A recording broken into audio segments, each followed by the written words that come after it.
Thank you, Alessandro. And first of all, I want to thank the organizers and the scientific committee who allowed me to be there despite some difficulties. So I also thank them for the patience. I apologize, but my didactical engagements didn't allow me to be there this morning. So the title of my paper is clearly very ambitious and in some respects even bombastic. But I decided to keep it because it summarizes a research project that I'm still carrying out. I'm not an expert of political thought, but I worked for a long time on the political, legal and economic status of burial practices in some European cities.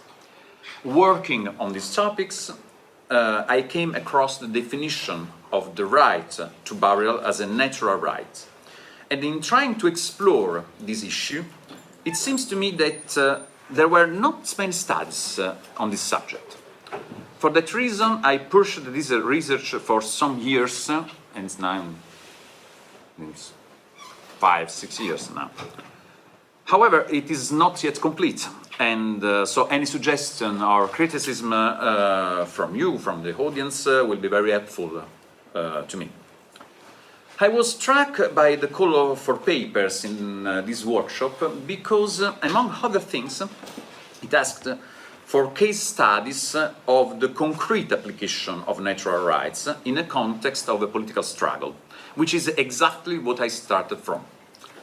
I have organized my paper in the following way. I will start with the case study, and then I will show how natural law was involved in the facts we will deal with.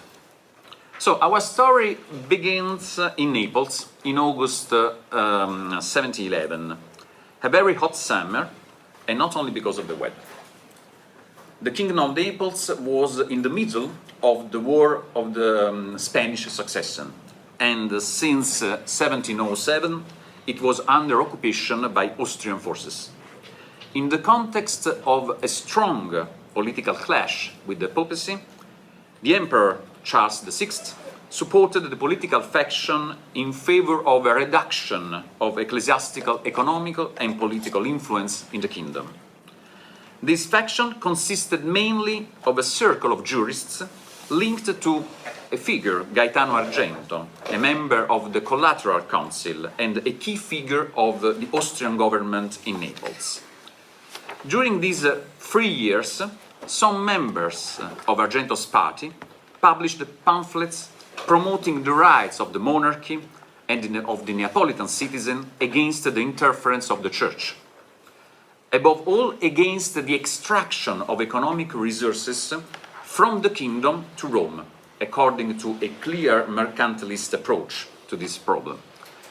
One of the most critical moments of this contrast occurred in the summer of 1711, as the clash had focused on a very important issue for the Neapolitan population, the burial of the deceased.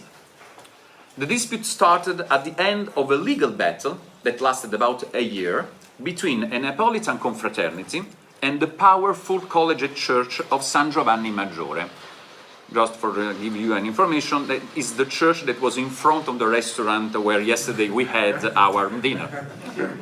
At the end of the trial, the confraternity obtained a provision from the Roman congregation of bishops and regulars, stating that for burying the faithful, parents only had to pay a very small compensation for the parish priest. This was an important issue in the relations between clergy and citizen. Since the 16th century, the Neapolitan diocese published the price lists for religious services. It was a good way to prevent extortions, but also to provide ecclesiastics with an adequate source of income. In Naples, as in other large cities such as Paris, for example, the clergy did not receive the tithe, as in the countryside, and religious services were often the main source of income.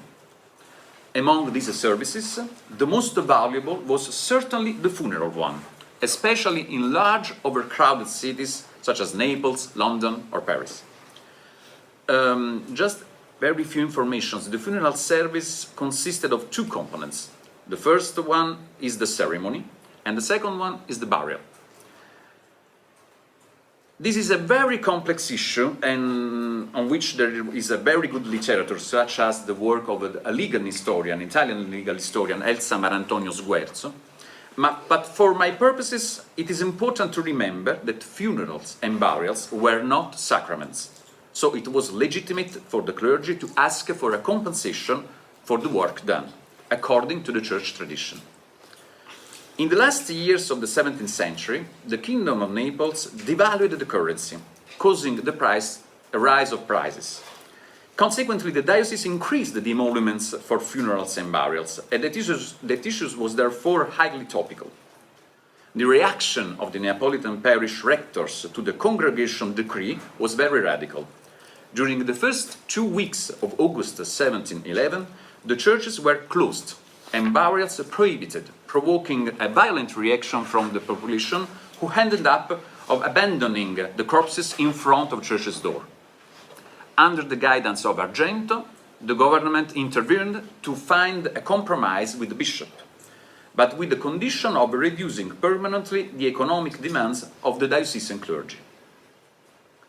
In this context, in 1712, a lawyer named Filippo Solombrini published a pamphlet in defense of the reasons of the Neapolitan people against the pretension of the clergy. We know very little about this lawyer. He certainly belonged to the Gaetano Argento's circle. On several occasions, he had dealt with cases of national interest to defend the prerogatives of the monarchy. Solombrini's essay was composed of 12 chapters. The title is Ragioni a pro del comune della fedelissima città di Napoli intorno il seppellire i morti. Reasons for the city of Naples about the burials of the dead. We have 12 chapters.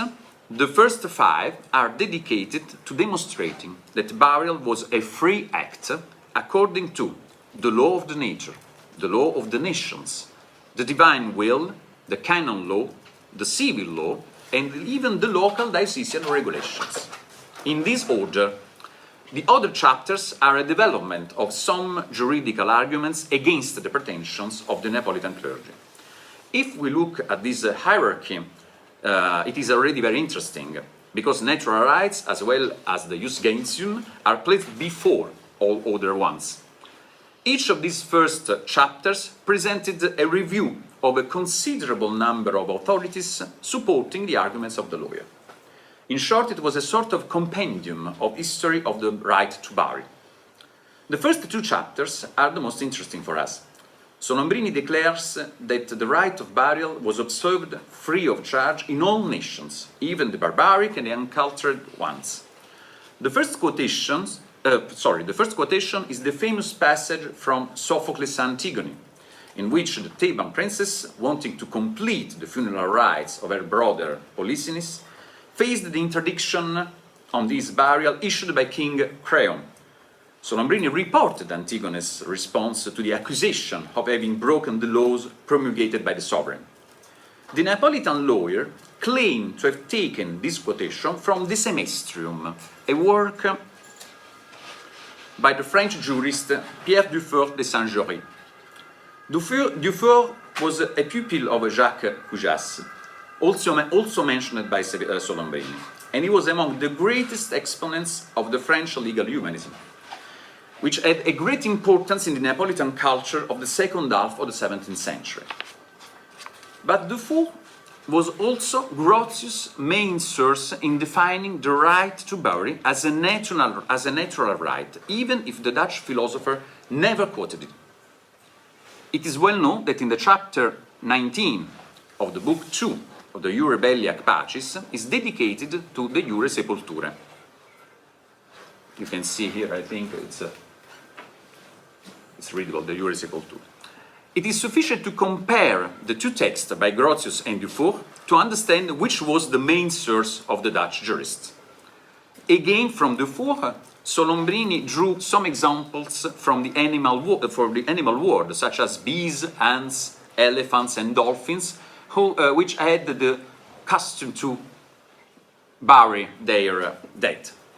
It is quite evident the strong connection with the natural law doctrine and the history of the tradition and legal customs of ancient peoples was organized and illustrated with the aim of tracing universal, natural and mandatory moral principles.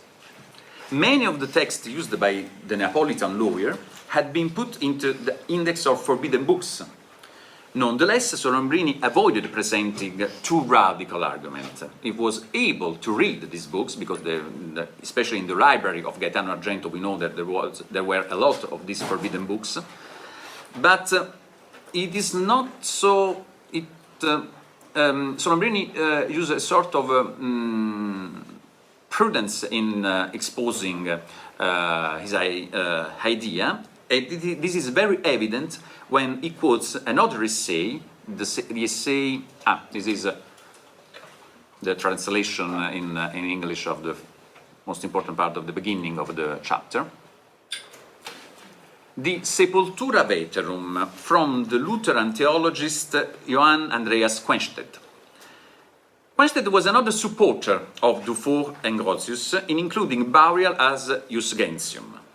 As you can see, corporum vita defunctorum sepulturam iuris gentium esse, and he quotes Petrus Faber, that is Dufour, and Grotio in the Iure Belli ac Pacis. Solombrini took inspiration from Quenstedt to demonstrate the consistency of funeral practices in wartime. But when the German theologist finished the description of the Greek and Roman funeral rites to move on the Muslim Jewish ones, Solombrini avoids the quotation because it was probably considered too dangerous to publish in Naples some references even to these practices of the infidels or even the Jewish. His aim was to show the coincidence between divine law, including canon law, and that of the nature and of the nations, of course. It is evident, therefore, that any external reference to Christian culture would have been contrary to the spirit of the work. Even Dufour, as Solombrini recalled, had hypothesized the coincidence between natural and divine rights, taking the example of the burial of slaves in Roman legal practices, according to which, I quote, "The place in which the servant is buried is sacred and religious, even if the servant does not enjoy the civil law or the law of nations." End of the quotation. Even the famous example of Antigone came from the tradition of medieval Christian thought. Does Creon have the right, as king of Thebes, to refuse the burial of Polynices? By imposing the question on Creon, Sophocles shows the power of the unwritten law, decreed and promulgated by the gods, well known to the young Antigone but unknown to the king. The unwritten law of the gods ultimately prevailed over human law, which would prohibit any burial of Polynices. During the Middle Ages, throughout the story of Antigone, jurists recalled the primacy of the divine law from which human legislators themselves cannot escape. It is exactly what Dufour remembered in his work. Grotius changed the attitude towards Antigone. He took advantage of the ambiguity of the relationship between divine law and natural law to assert that God's will no longer modifies the natural law, because it was originally created as perfect. There is only one exception, says Grotius, namely for those who have committed suicide. In this case, it is the right to deny burial. For reason of time, I cannot address this important issue, but it's common to both Catholicism and Protestantism thinkers. It's probably the only topic in which they have the same opinion about the burial of the dead. Now, my question is, does this new approach regarding the right to bury penetrate Catholic countries? No, at least until the beginning of the 18th century. And why? The Solombrini's case could give us a provisional answer. On 28 January 1715, 3 years after the publication of this pamphlet, the Neapolitan lawyers was placed on the index of prohibited books. Among the reasons given by the ecclesiastical auditor, that the dossier is in Rome, and we can read it very easily in the Holy Office archives, the author's reliance on authorities not approved by the Church. So there is a first problem, of course. But the reviewer also insists on the doctrinal errors made by the Neapolitan lawyer.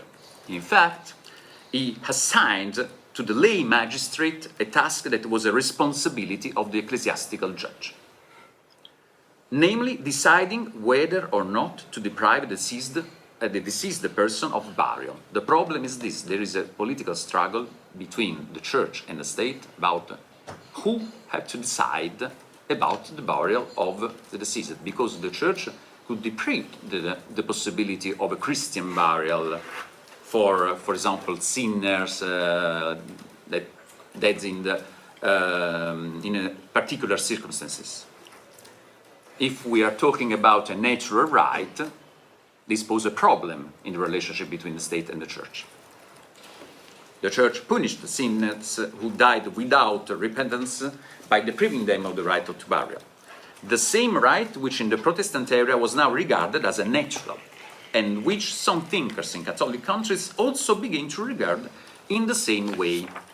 In 1744, the year of his death, Giambattista Vico published in Naples the last version of the Scienza Nuova. The first draft has been published in 1725.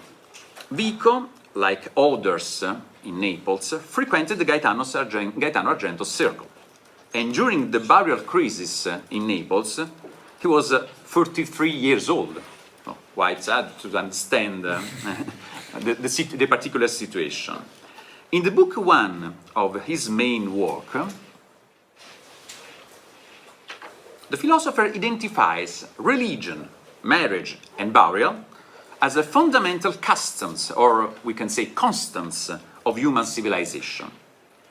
However, unlike the first two, the act of burying bodies is what most characterizes human beings, in Vico's opinion.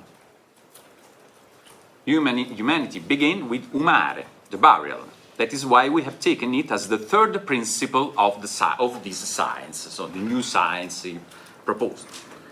Where did Vico's interest in burial came from? On a closer inspection, he opposed the natural law. He opposed the natural law tradition that identified burial as one of the main natural rights. It is an historical development, in Vico's opinion, that allows the affirmation of some fundamental institutions. However, we cannot underestimate the proximity of the Neapolitan philosopher to this topic because of his frequentation of Argento's circle. I think that it's a very interesting topic to deep about the construction of the Scienza Nuova. And another example, perhaps the most relevant in terms of diffusion of knowledge, of this knowledge that not came from Naples, but came from France. It is the entry Superiore of the Encyclopédie. That Jaucourt talked about also of sepulture as a droit naturel. And the entry is completely structured on Grotius, the Iure Beia Capacis, the main reference of Jaucourt. Le droit de sépulture est fondé sur la loi de l'humanité. It's an important remark. And le soin de la sépulture est du droit naturel et du droit des gens. Tous les peuples se sont accordés à penser ainsi. And it is remarkable that Jaucourt adds the case of Chinese funeral practices in this entry as an example of the ubiquitous spread of this right. So, from my point of view, we are at the moment when Grotius' interpretative proposal reached its affirmation throughout the European context. In this moment, after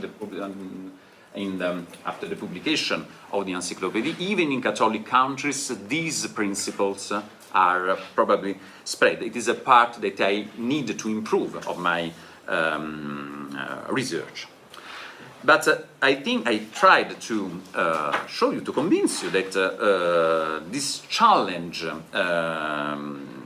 of the authority of the religious power by establishing an important step in the relationship between state and church during the Ancien Regime, by trying to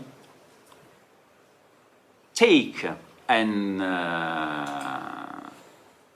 important prerogative of the church, subtract this prerogative by the intervention of the state, the modern state that is, of course, in construction during the period that we are considering.